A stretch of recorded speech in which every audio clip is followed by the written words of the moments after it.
अस्सलामुअलैकुम, मेरा नाम है जहाज़ हाशमी और ये है Toyota land cruiser 300 series ZX 2022 model. ये लैंड क्रूज़र की 300 सीरीज है जो कि वर्ल्ड वाइड 2022 से आना शुरू हुई है और इसमें बहुत से डिफरेंट वेरिएंट्स आते हैं। मैंने इसमें डीजल वेरिएंट का रिव्यू भी किया हुआ है जो कि VXR होता है। ये गाड़ी 3.5 ट्विन टर्बो है और ZX है, यानी कि top of the line trim. इसमें बहुत सारी चीज़ें पिछली कार से LC200 सीरीज से बेहतर हैं और इसके अलावा ZX में कुछ चीज़ें ऐसी आती है जो कि इसके छोटे वर्जन में नहीं आती। वो क्या है मैं कवर करूँगा। फिलहाल अगर बात कीजिए इस गाड़ी के यूनिक सेलिंग पॉइंट की तो वो है इसकी ड्यूरेबिलिटी। ये गाड़ियाँ आराम से 20-25 साल निकाल जाती हैं और उससे ज़्यादा भी चलती हैं अगर आप इनको मेंटेन रखें तो, जबकि ये चीज़ आपको रेंज रोवर्स या BM वगैरह ऑफर नहीं करती और इसी वजह से मार्केट वैल्यू भी बहुत ज़्यादा स्ट्रॉन्ग है वर्ल्ड वाइड। इन पर मैं अगर डिटेल में बात करूँगा। अगर बात कीजिए इस गाड़ी की प्राइस की तो इसकी डिमांड 7,35,00,000 है। ये गाड़ी 24 इंपोर्ट है और थोड़ा बहुत चली हुई है। ये गाड़ी साइकिल मोटरस्पोर्ट के पास अवेलेबल है और अगर आपने इसके बारे में कोई इन्फॉर्मेशन लेनी है तो आप इस दिए गए नंबर पर कॉल कर सकते हैं या फिर आप साइकिल मोटरस्पोर्ट को विजिट कर सकते हैं जो कि रावलपिंडी में DH2 के गिब्बन के ऑपोजिट लोकेटेड है। साइकिल मोटर्स की टोटल 2 ब्रांचेस हैं, एक रावलपिंडी में मरी रोड पे और फिर एक ये वाली ब्रांच। इन दोनों ब्रांचेस पे गाड़ियों की बाइंग एंड सेलिंग के साथ साथ गाड़ियों के काम भी किए जाते हैं जैसा कि tint, wrap, ceramic coating, PPF, graphene coating. यहाँ पे गाड़ियाँ फेसलिफ्ट भी की जाती हैं। हमने इससे पहले बहुत सारी लैंड क्रूज़र 200 सीरीज़ को 300 सीरीज़ में कन्वर्ट किया हुआ है और वो गाड़ियाँ ऑलमोस्ट लुक्स के लिहाज से ऐसी ही हो जाती हैं। और इसके अलावा यहाँ फिर एक पेंट बूथ भी अवेलेबल है इन हाउस जहाँ पे बेस्ट क्वालिटी का पेंट किया जाता है। तो गाड़ियों की modification, buying and selling, car care वगैरह के किसी भी तरह के काम के लिए Cycle Motors and Cycle Motorsports is the place. Overall it's a great Land Cruiser and today I am going to review it. सबसे पहले अगर बात कीजिए इस गाड़ी की स्टार्टअप सिचुएशन की तो ये काफ़ी इंटरेस्टिंग है। इस तरह से कि इसके पुश स्टार्ट के अंदर ये फिंगरप्रिंट सेंसर दे दिया गया है। इसके मीटर के बीच में एक मेन्यू दिया गया है। अगर मैं इसकी सेटिंग पे जाके एक्सट्रीम राइट पे जाता हूँ तो यहाँ पे एक सेकंड लास्ट मेन्यू दिया गया है। इसके अंदर जाके अगर मैं नीचे जाता हूँ तो यहाँ पे एक फिंगरप्रिंट का साइन दिया गया है ये वाला, और अगर मैं इसको ऑन कर देता हूँ तो अब ये गाड़ी फिंगरप्रिंट से ऑन होगी। आप इसके अंदर 4 फिंगरप्रिंट लगा सकते हैं अपनी मर्जी के लिहाज से और अभी मैंने इसको इनेबल कर दिया है तो आप देखिएगा कि ये गाड़ी ऑन कैसे होती है। मेरी ये वाली फिंगर्स पे लगी हुई है। ये गाड़ी मैंने बंद कर दी, ब्रेक पाँव रखा और अगर मैं इस गाड़ी को किसी और फिंगर से ऑन करूँगा तो ये ऑन नहीं होगी। जस्ट इसका मीटर ऑन हुआ है, हालांकि मैंने ब्रेक पे पाँव रखा हुआ है। मैं जितनी मर्जी अटैम्प्ट कर लूँ किसी और फिंगर से ये गाड़ी ऑन नहीं होगी, हालांकि मैंने ब्रेक पे पाँव रखा हुआ है अभी। लेकिन जैसे ही मैं इस गाड़ी को बंद करके अपने रजिस्टर्ड फिंगर्स के ऊपर रखूँगा तो ये गाड़ी एक बीप प्ले करेगी लाइक दिस, और अब मैं गाड़ी को ऑन करूँगा तो ये गाड़ी अब ऑन हुई है। तो ये मेरे ख्याल से काफ़ी इंटरेस्टिंग चीज़ है और एक काफ़ी यूजफुल फीचर है। Let's talk about the exterior of this car. Looks के लिहाज से ये गाड़ी पिछली वाली लैंड क्रूज़र से थोड़ी ज़्यादा कम एग्रेसिव लगती है, लेकिन ऐसा नहीं है कि ये साइज़ में से छोटी है। साइज़ में ये गाड़ी उससे ज़्यादा बल्कि है। अगर आप इन दोनों गाड़ियों को साइड बाय साइड खड़ा करें तो हर एंगल से ये गाड़ी ज़्यादा मैसिव है, लेकिन इसका जो फर्स्ट इंप्रेशन आता है वो ये है कि वो पहले वाली लैंड क्रूज़र से थोड़ी सी छोटी है। जैसे जैसे आपको इसकी हालत होती जाएगी तो फिर वो गाड़ी ऑब्सोलीट लगने लग जाती है। मुझे भी शुरू में ये गाड़ी काफ़ी अजीब सी लगी थी, वो गाड़ी ज़्यादा बेहतर लगती थी पहले वाली ऐसी 200 सीरीज़। लेकिन जैसे जैसे इस गाड़ी को आप देखते हैं आपको इसकी आदत होती जाती है तो फिर उसको देखते साथ ही आपको इंप्रेशन आता है कि एक पुरानी गाड़ी है, मोटी मोटी लाइटों वाली। तो खैर ये बेसिकली अब नए एरा की गाड़ी है। नए एरा में मोस्टली कार्स की लाइट्स इसी तरह छोटी और लंबी आ रही हैं। साइज़ के लिहाज से ये ज़्यादा बल्कि है और इसके अलावा पावरफुल भी ज़्यादा है हर लिहाज से। खैर फिलहाल अगर बात कीजिए इस गाड़ी के फ्रंट एंड की तो इसके फ्रंट के अंदर काफ़ी स्ट्रॉन्ग हम्प्स दे दिए गए हैं। 2 पहले भी आए थे V8 में, लेकिन ये बहुत ज़्यादा चौड़े कर दिए गए हैं और इसके अलावा इसकी हेडलाइट्स भी फीचर्स के लिहाज से अच्छी खासी इक्विप्ड हैं। इस तरह से कि इसमें एक तो ये काफ़ी मैसिव DRL दी गई है। फिर इसके अलावा इसमें 3 प्रोजेक्शन लैंप हैं, 2 लो के लिए, एक हाई के लिए, और इसके अलावा इसमें फिर ऑटो लेवलिंग वाला फीचर भी आता है, ऑटो ऑन ऑफ वाला फीचर भी आता है। फिर इसमें हेडलाइट वॉशर दिए गए हैं, पार्किंग सेंसर्स दिए गए हैं, इसमें बॉडी किट्स लगी हुई हैं जो कि अच्छी खासी मैसिव हैं। और ये गाड़ी क्योंकि ZX वेरिएंट है तो इसमें ग्रिल थोड़ी सी पतली और लंबी आती है। इसमें छोटे वर्जन आते हैं VX, VXR वगैरह, उनमें ग्रिल बहुत चौड़ी आती है और छोटी आती है लेंथ के लिहाज से। बाकी ग्रिल्स में अच्छी खासी मैसिव दी गई है। टोयोटा कैमरा में इसमें प्रिंटेड है क्योंकि इसमें रडार आता है। फिर इसमें नीचे कैमरा दिया गया है क्योंकि गाड़ी 360 डिग्री कैमरा सेटअप भी ऑफर करती है और ये मॉडलिस्टा की बॉडी किट्स लुक्स के लिहाज से काफ़ी खूबसूरत लग रही हैं इस पर। और इसके अलावा अगर बात कीजिए इस गाड़ी की फॉग लैंप की तो ये भी थोड़ा डिफरेंट है इस तरह से कि इसमें 2 लैंप्स दिए गए हैं बेसिकली। एक तो मेन लैंप है जो कि ऑन होता है फॉग लैंप ऑन करने पे, फिर एक उसके साइड पे लैंप दिया गया है। ऐसा लैंप पहले LX 570 में आ रहा था जो कि अब लैंड क्रूज़र में भी दे दिया गया है। ये बेसिकली कॉर्नरिंग लाइट है। अब अगर लेफ्ट की तरफ टर्न करेंगे तब ये लैंप ऑन होगा या राइट की तरफ टर्न करेंगे तो राइट वाला लैंप ऑन होगा। तो वो बेसिकली आपकी लेफ्ट की राइट साइड की विजिबिलिटी को काफ़ी ज़्यादा बेहतर कर देता है। इसके बाद अगर बात कीजिए इस गाड़ी की साइड प्रोफाइल की तो यहाँ पे अगेन हर चीज़ बहुत ज़्यादा एग्रेसिव कर दी गई है। फेंडर्स के अंदर इसके बहुत स्ट्रॉन्ग करेक्टर लाइन्स दी गई हैं और फेंडर्स के इतने बड़े कर दिए गए हैं कि इससे पहले मैंने इतने बड़े और फेंडर्स किसी और कार में नहीं देखे। मोस्टली कार्स में ये इतने ही आते हैं जितना ये पोर्शन दिया गया है छोटा। फिर उसके ऊपर एक ब्लैक लाइन है और उसके ऊपर एक और फेंडर है और इसका इटसेल्फ फेंडर भी काफ़ी ज़्यादा बोस्टेड है। फिर इसके अलावा फीचर्स भी यहाँ पे काफ़ी डिसेंट दिए गए हैं। इस तरह से कि इस गाड़ी के साइड मिरर डिडक्टेबल हैं, एडजस्टेबल हैं, इनमें ऑटो वाला फीचर भी आता है। इसमें ब्लाइंड स्पॉट मॉनिटर्स भी दिए गए हैं और 360 कैमरास भी दिए गए हैं। लेकिन ये सारी चीज़ें पहले वाली V8 में भी आ रही थी। यहाँ पे एक्स्ट्रा ये है कि ये हीटेड भी हैं और इनमें ऑटो डिमिंग वाला फीचर भी आता है। इसके अगर आप बॉर्डर्स पे गौर करें तो यहाँ पे 3 लाइन्स दी गई हैं और इन लाइन्स के अंदर ये ब्लू होता जाता है अगर धूप पड़े तो। इस पर सही तेज़ धूप आएगी तो ये ब्लू हो जाएगा, धूप खत्म होगी तो ये वाइट हो जाएगा। और अगर बहुत सारा ब्लू हुआ भी हुआ है और अब गाड़ी को बंद करेंगे तो भी ये नॉर्मल मिरर की तरह हो जाएगा। तो ये मेरे ख्याल से एक मजे की चीज़ है। फिर इसके अलावा लैंड क्रूज़र 300 सीरीज़ में सबसे ज़्यादा यूनिक चीज़ इसका साइड मिरर है। इस तरह से कि बॉडी के अंदर माउंटेड है। इस तरह के साइड मिरर पहले सिविक में आया करते थे, रिबॉन में और रिबर्थ में। फिर मोस्टली कार्स में भी ये डोर्स के अंदर आना शुरू हो गए हैं। ऐसी 200 सीरीज़ में भी डोर्स के अंदर ही आता था, जबकि 300 सीरीज़ में अब इसको यहाँ पर नीचे कर दिया गया है, जो कि इसकी लुक को काफ़ी यूनिक बनाता है। और यहाँ से आप किसी भी फेसलिफ्ट हुई भी कार को स्पॉट कर सकते हैं। बहुत सारी गाड़ियाँ लोग फेसलिफ्ट करवाते हैं और उनकी लुक लिटरली बाहर से काफ़ी हद तक ऐसी ही हो जाती है, क्योंकि उनमें फेंडर्स चेंज होते हैं, बोनट चेंज होता है, इसमें सारे पार्ट्स चेंज हो जाते हैं और फिर इसको स्पॉट करना काफ़ी मुश्किल हो जाता है कि ये गाड़ी असल 300 सीरीज़ है या फिर V8 को फेसलिफ्ट किया हुआ है।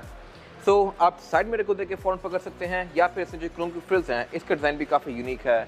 ये बैक पे काफ़ी थिक हो जाती है, जो कि मैं कवर करूँगा अभी। और अगर बात की जाए इस गाड़ी की एब्सोल्यूट साइज प्रोफाइल की, तो साइज़ के लिहाज से ये गाड़ी एक फुल साइज SUV है, यानी कि इसका डायरेक्ट कॉम्पिटिशन कैडिलैक एस्केलेड बनती है, रेंज रोवर वोग बनती है, या फिर ये गाड़ी या फिर LX 570 बनती हैं। LX 570 लुक्स के लिहाज से थोड़ी सी ज़्यादा अग्रेसिव है, लेकिन स्टिल मोर लेस गाड़ियाँ साइज़ के लिहाज से सेम ही हैं। इनसे छोटी कैटेगरी पे प्राडो आती है, उससे छोटी पे फॉर्च्यूनर आती है, बट ये गाड़ी बहुत ज़्यादा फेमस है वर्ल्ड वाइड अपनी ड्यूरेबिलिटी और साइज़ की वजह से। फिर ये गाड़ी है भी बहुत ज़्यादा कैपेबल। इस पर आप हर तरह की ऑफरोडिंग कर सकते हैं। हाइट कंट्रोल इसमें आता है, लेकिन आप इसको एडजस्ट नहीं कर सकते। ये ऑटोमेटिकली ड्राइविंग मोड्स के लिहाज से और टेरेंस के लिहाज से एडजस्ट करता है। सस्पेंशन इसका स्टिफ और सॉफ्ट आपकी ड्राइविंग मोड के हिसाब से होता है और ये गाड़ी अपनी हाइट को भी रेज या लोअर कर लेती है स्पीड्स के अकॉर्डिंग। फिर इसके अलावा रिम इस गाड़ी में ये 20 इंचेस के ही आते हैं। डिज़ाइन का काफ़ी यूनिक है, इन पर आगे बात करूँगा। लेकिन इसमें जो साइड स्टेप हैं ये नॉर्मल ही दिए गए हैं। हालांकि टोयोटा कुछ गाड़ियों में automatic retractable side steps offer करता है। मैंने प्राडो का रिव्यू किया था 2015 मॉडल TXL का, उसमें भी साइड स्टेप रिट्रैक्टेबल आए हुए थे, जबकि इसमें भी नहीं दिए गए। उसकी वजह यह है कि वो चीज़ें कुछ टाइम बाद ख़राब हो जाती हैं। टोयोटा जो चीज़ें ख़राब हो सकती हैं वो ऑफर ही नहीं करता। जब चीज़ें होंगी नहीं तो ख़राब कैसे होंगी। बाकी इसमें एंट्री एग्जिट भी काफ़ी आसान है। ये गाड़ी कोई बहुत ज़्यादा ऊंची नहीं है, आप इसमें अपनी हाइट पे जाकर बैठ सकते हैं इस तरह से। बाकी इसमें फ्रंट सीट्स इलेक्ट्रॉनिकली एडजस्टेबल हैं, बैक भी आप आगे पीछे कर सकते हैं। ये सारी चीज़ें मैं कवर करूँगा अभी। और अगर बात की जाए इसके इस एंड की, तो इसमें विंडोज़ में प्राइवेसी वाली आती हैं, यानी कि टिंटेड हैं और ये कंपनी से ही आई हुई हैं। इसके अलावा फ्रंट की तरह इसके रेयर फेंडर्स भी काफ़ी ज़्यादा बोस्टेड हैं। डोर हैंडल्स के काफ़ी यूनिक से हैं, इस तरह से कि इसमें सेंटर में ये क्रोम आता है। फिर इस गाड़ी को आप लॉक अनलॉक चारों ही डोर से कर सकते हैं। स्मार्ट एंट्री इसमें चारों ही दी गई है। इस तरह से आप इसको लॉक अनलॉक करेंगे। और इसके अलावा बैक पे भी इसमें एंट्री आसान है, क्योंकि प्रॉपर यहाँ पे ग्रैब हैंडल्स वगैरह दिए गए हैं और साइड से भी इसका अच्छा खासा सब्सटेंशियल है। ऊपर ही गाड़ी रूफ रेल ऑफर करती है, इसमें सनरूफ आती है। पैनोरामिक रूफ बहुत सारे लोग एक्सपेक्ट कर रहे थे कि इस जनरेशन में आ जाएगी, बट नहीं दी गई। और अगर बात की जाए इस गाड़ी के रेयर एंड की, तो ये भी पूरी कार की तरह बहुत ज़्यादा मैसिव है, लेकिन यहाँ भी इसकी टेल लाइट्स थोड़ी सी श्रिंक करके लंबी कर दी गई हैं। हेडलाइट्स में भी सेम केस है। और इसके अलावा इसकी टेल लाइट्स में काफ़ी बड़ा सारा लावा LED लैम्प कंटिन्यू करता है, ऑलमोस्ट एंड टू एंड। फिर इसमें इंडिकेटर और रिवर्स LED में दिए गए हैं। और इसके अलावा इसमें टेल गेट अब थोड़ा डिफरेंट आता है, इस तरह से कि स्प्लिट में नहीं है। लैंड क्रूज़र 100 सीरीज़ में 200 सीरीज़ में स्प्लिट में आ रहा था, यानी कि यूँ खुलता था और आप अंदर चढ़ के बैठ सकते थे, बट इसमें वो चीज़ खत्म कर दी गई है। इसका टेल गेट अब पूरा ही ऊपर जाता है इस तरह से। तो ये मेरे ख्याल से थोड़ी सी वियर्ड चीज़ है। आप यहाँ चढ़ के बैठ ही सकते, बैठा जा सकता है, लेकिन ये उतना कंफर्टेबल नहीं है। बाकी इसमें थर्ड रोव सीट्स आती हैं, जो कि आप इलेक्ट्रॉनिकली रोल डाउन या रोल अप कर सकते हैं, लेकिन ये अब सिंकिंग वाली आती हैं। ऐसी 200 सीरीज़ में सिंकिंग वाली नहीं थी, ये साइड भी फोल्ड होती थी और ट्रंक का अच्छा खासा रूम ले जाती थी, जबकि इस गाड़ी में भी प्राडो की तरह ही फ्लोर के अंदर फोल्ड होने वाली दे दी गई हैं। इससे बेसिकली इसका जो फ्लोर है ये थोड़ा सा ऊपर हो गया है, लेकिन साइड से ज़्यादा स्पेशियस हो गया है। बाकी इसमें नीचे एक एरिया दिया गया है, जिसको उठा के आप इसकी टूल एक्सेस कर सकते हैं। टूल किट यहाँ टेल गेट में अब नहीं आती, ऐसी 100 सीरीज़ में टेल गेट में आ रही थी। बाकी इसके अलावा बैक पे ये स्प्लिटर दिया गया है, जिससे आप इसकी ट्रंक को कैबिन से अलग कर सकते हैं। रेड बेंचेस के 60-40 के स्प्लिट के साथ हैं। बाकी स्प्लिटर ये गाड़ी यहाँ पर नीचे बम्पर के नीचे ऑफर करती है। इसके अलावा इसकी ट्रंक में विंडशील्ड वॉशर आता है, जो कि अब यहाँ पे ही दे दिया गया है। ये मेरे ख्याल से एक वियर्ड चीज़ है। ऐसी 200 सीरीज़ में इसको नीटली इनकॉर्पोरेट किया गया था स्पॉइलर के अंदर ही, वो यहाँ पे आपको नज़र नहीं आ रहा था, बट इस गाड़ी के केस में इसको बाहर निकाल के सामने रख दिया गया है। I am not sure why, पहले ये बेहतर था। बाकी इसके अलावा इसमें रेयर बम्पर में ये बॉडी किट्स लगी हुई हैं जो कि इसके लुक को बेहतर बना रही हैं। एग्जॉस्ट भी ये गाड़ी काफी यूनिक सी ऑफर करती है और इसके अलावा यहाँ पे कुछ खास है नहीं। इसके बाद अगर बात की जाए इस गाड़ी के इंटीरियर की, तो ये LC 300 सीरीज का इंटीरियर है जो कि बेज विद ब्लैक के कॉम्बिनेशन के साथ है। मोस्टली नई कार ये टोन ऑफर कर रही है and this car is no different. आप नई प्राडो देख लें या ये गाड़ी देख लें, आपको यही ब्राइट सा इंटीरियर मिलेगा। मेरे ख्याल से ये इंटीरियर ब्लैक से ज्यादा बेहतर है, इसमें आगे बात करूंगा अभी। फिलहाल अगर बात की जाए इस गाड़ी के स्टीयरिंग व्हील की, तो स्टीयरिंग व्हील इसका पूरा ही रीडिजाइंड है। इसमें मोस्टली फ्रिल्स ज़्यादा की दी गई हैं, पीछे थोड़ा बहुत वुड दिया गया है जो कि इसकी लुक को बेहतर बना रहा है और इसमें बहुत सारे फीचर्स डिसेंट आते हैं। इस तरह से स्टीयरिंग व्हील हीटेड है। यहाँ पे एक फीचर दिया गया है जिसको मैं ऑन करूँगा तो इसकी स्टीयरिंग की ये वाली क्रिप्स जो है ये सर्दियों में गर्म होंगी और मुझे काफ़ी कोजी सी फीलिंग देंगी। फिर इसके अलावा इसके जो स्पोक्स हैं ये मेटालिक फिनिश में हैं। ये मल्टीमीडिया वाला स्टीयरिंग है। लेफ्ट को जो कंट्रोल्स दिए गए हैं यहाँ से आप इसका मल्टीमीडिया यूज़ कर सकते हैं और इसके अलावा इसके MID के बीच में नेविगेट कर सकते हैं। राइट को जो कंट्रोल्स दिए गए हैं यहाँ से आप इसका क्रूज कंट्रोल यूज़ कर सकते हैं। इसके अलावा ये गाड़ी एयर बैग टोटल 10 ऑफर करती है। एक स्टीयरिंग व्हील में, एक डैशबोर्ड में, 4 पिलर्स में, 2 सीट्स के साइड पर और फिर ड्राइवर और पैसेंजर के नी पे। पैसेंजर वाला एयर बैग LC 200 सीरीज में नहीं आ रहा था। बाकी अगर बात की जाए हेडलाइट के कंट्रोल की, तो इसमें हेडलाइट्स ऑटोमेटिक फीचर के साथ आती हैं, यानी कि ये डे और नाइट को सेंस करके ऑटोमेटिकली ऑन या ऑफ होंगी और इसके कंट्रोल भी मोस्टली नई टोयोटास जैसे हैं। फॉग का कंट्रोल भी इसमें दिया गया है। फॉग इस गाड़ी में फ्रंट और बैक दोनों पे आती हैं। फिर इसके अलावा अगर बात की जाए विंडशील्ड वॉशर के कंट्रोल्स की, तो ये भी ऑटोमेटिक फीचर के साथ है, यानी कि बारिश को सेंस करके ऑन और ऑफ होंगे और तेज या स्लो भी होंगे। इसके बाद अगर बात की जाए इस गाड़ी के मीटर की, तो मीटर इस गाड़ी का लुक्स के लिहाज से बहुत ज़्यादा खुली लुक देता है क्योंकि इसके जो गेजेस हैं ये बिल्कुल एजेस पे दिए गए हैं साइड्स पे। इसकी स्पीड लिमिट 80 किलोमीटर/आवर तक है और इसके अलावा इसका डिस्प्ले काफ़ी स्लीक सा है। सेंटर में जो स्क्रीन दी गई है ये क्वालिटी के लिहाज से बहुत ज़्यादा इंप्रूव्ड है और इसके अलावा ये कुछ चीज़ें बहुत सही शो करवाती है, जैसा कि गाड़ी की चीज़ें वगैरह जैसे कि ट्रेस, एवरेज किलोमीटर पर litre, outside temperature, fuel economy. फिर इसके अलावा आप यहाँ से इसके सेंसर्स को कंट्रोल कर सकते हैं। आपको मल्टीमीडिया भी शो करवाती है। यहाँ पे गाड़ी के जितने मैसेजेस हैं, जितने सेंसर्स हैं, उनको आप यहाँ से ऑन कर सकते हैं, जैसे कि RCTA, red cross traffic alert, blind spot monitor, pre collision system वगैरह, इन सारी चीज़ों को आप ऑन ऑफ कर सकते हैं। सेटिंग्स में जाकर आप इसकी ब्राइटनेस एडजस्ट कर सकते हैं और इसके अलावा इस तरह की और बहुत सारी चीज़ें यूज़ कर सकते हैं। प्लस यहाँ से आप इसके फिंगरप्रिंट सेंसर को भी कॉन्फ़िगर कर सकते हैं। अगर मैं इसके मेन्यू में एक्सट्रीम राइट पे जाऊँगा तो यहाँ पे एक मेन्यू दिया गया है जिसके ऊपर कार बनी हुई है। अगर मैं इस कार में जाऊँगा तो यहाँ पे नीचे जाके मैं इस मेन्यू में जाके अगर मैं फिंगरप्रिंट वाले मेन्यू पे जाऊँगा नीचे जाके लाइक दिस, तो यहाँ पे रजिस्ट्रेशन का ऑप्शन दिया गया है। यहाँ से मैं इसके अंदर फिंगरप्रिंट ऐड कर सकता हूँ 3 लाइक दिस। अगर मैं लेट्स सपोज इसको सेलेक्ट करता हूँ तो यहाँ पहले मैं इसका नाम लिखूँगा ड्राइवर का और उसके अलावा फिंगर 1 पे जाके मैं इसको इस तरह से सेट कर सकता हूँ लाइक दिस। ये मेरा फिंगरप्रिंट लगता जा रहा है इसमें। और इसके अलावा मीटर के आसपास जो हाउसिंग दी गई है ये सारी प्लास्टिक की फिनिश में है। ऊपर वाला एरिया इसका लेदर की फिनिश में है और उससे पीछे इसका हेडलैम्प डिस्प्ले दिया गया है। ये अगेन मेरे ख्याल से काफ़ी अच्छी चीज़ है। हेडलैम्प डिस्प्ले में ये गाड़ी आपको इसका RPM, स्पीड, गियर और लेंथ शो करवाती है। फिर इसके अलावा डैशबोर्ड में इसके 3 स्पीकर्स दिए गए हैं। एक सबवूफर है सेंटर में, 2 साइड पे स्पीकर्स हैं और इसके अलावा से पीछे पे इसकी मल्टीमीडिया स्क्रीन दी गई है। ये मल्टीमीडिया स्क्रीन भी साइज के लिहाज से अच्छी खासी मैसिव है और ये टच में है। इससे पहले जो LX 570 आती थी उसकी स्क्रीन टच में नहीं होती थी, वो साइज में इतनी बड़ी थी लेकिन उसको आप यूज़ यहाँ पे दिए गए जॉयस्टिक से करते थे, तो वो मेरे ख्याल से एक बहुत वियर्ड चीज़ थी। और LC 300 सीरीज में जो पिछली स्क्रीन थी उनके लिए एक रिमोट आता था, उसको भी आप यूज़ टच से नहीं कर सकते थे, जो कि इस गाड़ी में सारी स्क्रीन टच में है। फिर इसके अलावा इसमें Bluetooth, aux, navigation, USB, Android Auto, एवर कारप्ले, ये सारी चीज़ें आती हैं और इसमें स्प्लिट स्क्रीन वाला सीन भी दिया गया है जैसा कि रेंज रोड में आता है। इसमें पोर्शंस को मैं डिफाइन कर सकता हूँ।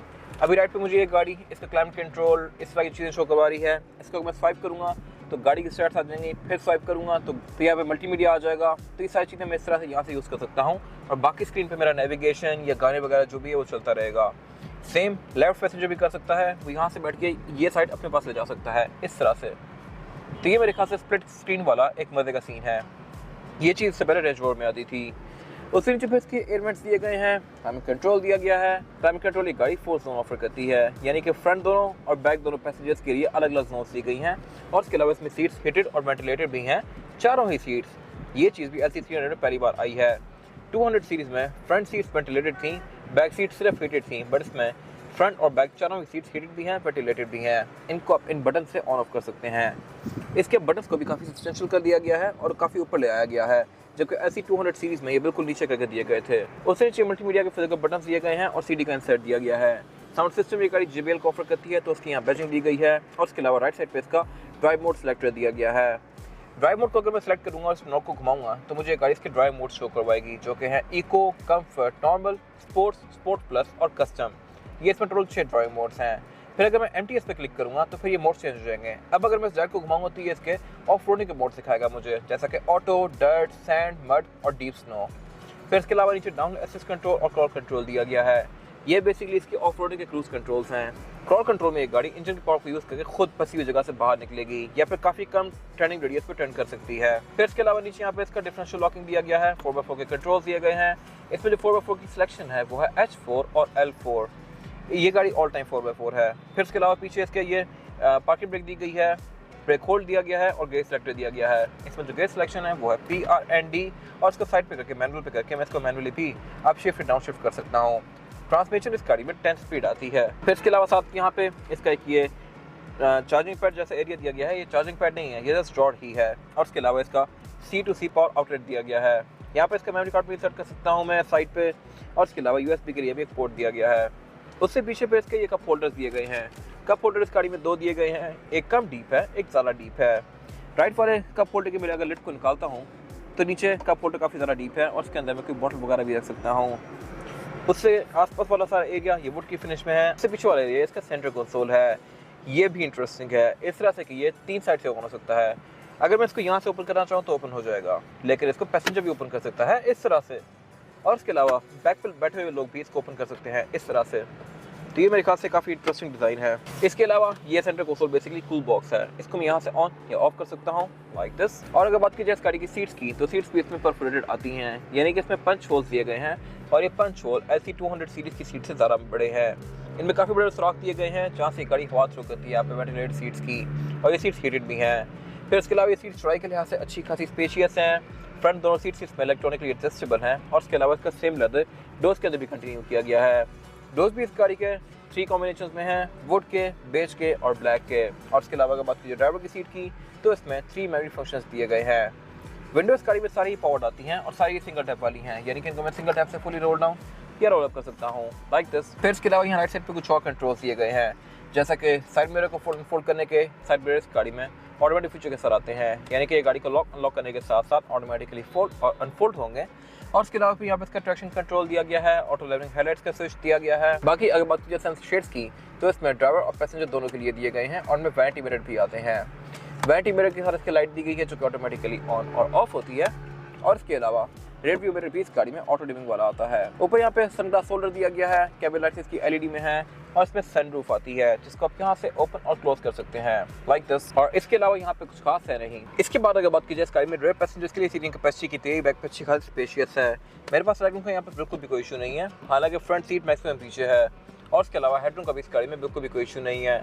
बैक पे इस गाड़ी में 3 लोग कंफर्टेबली बैठ सकते हैं, 4 लोग आना चाहें तो वो भी आ जाएंगे, लेकिन फिर तरह कंफर्टेबल नहीं होंगे। चौड़ाई में ये गाड़ी अच्छी खासी स्पेशियस है, लेकिन सेंटर में इसका थोड़ा सा फ्लोर बेड रेज है, इसमें खाम दिया गया है। बाकी इसके अलावा ये गाड़ी फीचर्स बहुत अच्छे ऑफर करती है बैक पे। इस तरह से एक तो स्क्रीन जो है ये टच में है। फिर इसके अलावा इसमें क्लाइमेट कंट्रोल तो 4 जोन है ही, लेकिन इसमें रेयर सीट्स हीटेड के साथ साथ वेंटिलेटेड भी हैं। ये चीज़ पहले LC200 सीरीज़ में नहीं थी और ना ही इसकी स्क्रीन टच में थी, तो ये दोनों इसके अंदर एक मेजर रिफाइनमेंट्स हैं। बाकी ये गाड़ी मोर लेस पहले जैसी ही है। इसकी सीट्स के पंच होल्स थोड़ा ज़्यादा बड़े कर दिए गए हैं। बाकी इसमें सेंटर में सेंटर कंसोल दिया गया है जिसको निकाल के मैं एज एन आर्मरेस्ट यूज़ कर सकता हूँ। और इसमें ये कप होल्डर भी दिए गए हैं। बाकी इसके अलावा हेडरेस्ट की गाड़ी 3 ऑफर करती है बैक पे। इसमें सीट बेल्ट आती हैं, आइसोफिक्स के पोर्ट्स आते हैं और इसके अलावा एयर बैग्स भी आते हैं। अगर बात की जाए एयर वेंट्स की तो इसमें सेंटर में भी ऑफर किए गए हैं, रेयर पैसेंजर्स के पाँव पे भी दिए गए हैं और ऊपर यहाँ पे भी दिए गए हैं। इस तरह के इवेंट्स रेंज रोवर्स में आते हैं यूजुअली। बाकी इसके अलावा डोर्स में इसके स्पीकर्स दिए गए हैं, ऊपर ट्विटर्स दिए गए हैं और इस स्पीकर्स JBL के हैं। और इसके अलावा यहाँ पे कुछ खास है नहीं। इसके बाद अगर बात की जाए इस गाड़ी के इंजन की तो इंजन अब इसमें 2 ऑफर होते हैं, 3.5 ट्विन टर्बो पेट्रोल और 3.3 लीटर ट्विन टर्बो डीजल। मैंने डीजल वाली कार का रिव्यू भी किया हुआ है और वो गाड़ी आम डीजल कार की तरह नहीं है। उसकी नॉइस कंपैरेटिवली काफ़ी कम है, वो गाड़ी धुआं भी नहीं प्रोड्यूस करती, काफ़ी तमीज़दार डीजल इंजन आता है अब इसमें। और ये specific car 3.5 twin turbo petrol है, यानी कि top of the line version. Power के लिहाज से ये LC200 सीरीज से बहुत ज़्यादा बेहतर है। पहले वाली गाड़ी V8 थी, ये गाड़ी V6 है। यह गाड़ी 409 हॉर्स पावर प्रोड्यूस करती है with 473 newton metre of torque, जो कि पिछली कार से बहुत ज़्यादा अपग्रेडेड फिगर्स हैं। इसके अलावा ये इंजन पेट्रोल के लिहाज से भी थोड़ा इकोनॉमिकल है, ये आपको तकरीबन 6-7 तक की एवरेज दे सकती है डिपेंडिंग अपॉन ड्राइविंग पैटर्न, जबकि पहले वाली V8 5 से ऊपर नहीं जाती थी। लॉन्ग पेज की एवरेज और बेहतर हो जाती है और इसके अलावा ये इंजन भी बाकी सारी गाड़ियों की तरह रिलायबल है ये बेसिकली ट्विन टर्बो, लेकिन इसमें टर्बोस वाले इशूज़ इतने नहीं आएंगे। बाकी इसका इंजन ब्रेक काफ़ी टाइटली पैक्ड है, ऊपर ट्विन टर्बो की बैचिंग दी गई है और इसके अलावा इस गाड़ी में जो इंजन नंबर होता है वो भी इसी हुड के नीचे दिया गया होता है। आप इसको उतारेंगे तो सेंटर में इसका इंजन नंबर होता है। जो डीजल वाली कार्स हैं उसमें इंजन नंबर राइट टायर के पीछे होता है अंदर की तरफ।